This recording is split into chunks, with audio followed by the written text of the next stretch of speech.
OK, now we come to our regular spot on extreme sports. And this week, our fearless reporter, Tom Walker, has been trying out something called indoor skydiving. And he's with me now. Tom, what's this all about? Well, it's the same as skydiving.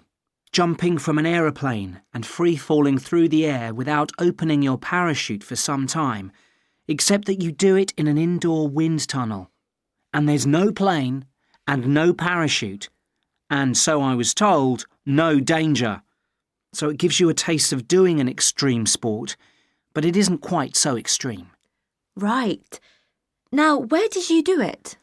I did it in a vertical wind tunnel at an adventure sports centre called Runway. What exactly is a vertical wind tunnel? Well, it's a tunnel that gets filled with air. The air is provided by 4 enormous industrial fans, of a kind that usually provide air for underground systems. These fans produce a column of air that rushes through the tunnel from below at more than 160 kilometres per hour. When you're in the tunnel, you float on this air. The machine has been described as being like an enormous hairdryer. It allows you to fly as if you had fallen from a plane, but you are only 2 metres off the ground. And it's completely safe, is it? Yes. There are bars across the top of the tunnel to stop you flying off, up and out of the tunnel. The tunnel is 4 metres wide and has glass walls. The only small problem you might have is that you keep bashing into these walls. But you're not really going to hurt yourself a lot by doing this. The only injuries you are likely to get are sore elbows and knees. In fact, it's so safe that the centre is open to anyone over the age of 4. In America, where the idea was invented by the military in 1994, pensioners in their 80s regularly have a go. Wow! So how did you get on when you went there? Well, when I got there, I watched the training instructors running through their routine.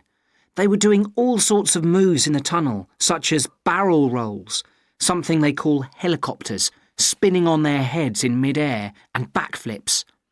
Watching them do all that before I went into the tunnel left me feeling a little anxious, even though I knew the tunnel was safe. And the roar of the electric motors that power the fans, like a plane taking off, and so loud you need earplugs, added to my fear.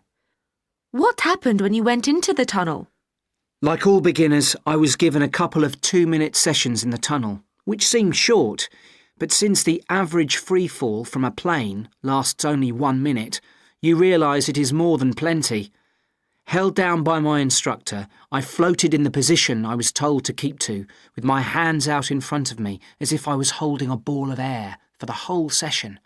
The only time he had to correct me was on the occasions I threatened to fly out of reach or, as if by instinct, disappear out of the entry-exit door. Sounds exciting. Yeah, it's great fun.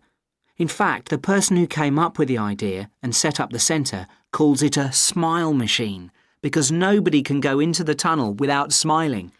So you recommend it? Yes, it's just like real skydiving, except that you don't have the view. Or the expense. And it's good both for beginners and extreme skydivers. In fact, in some places it has developed into its own sport, known as body flying. There are already competitions in that sport. Thanks, Tom.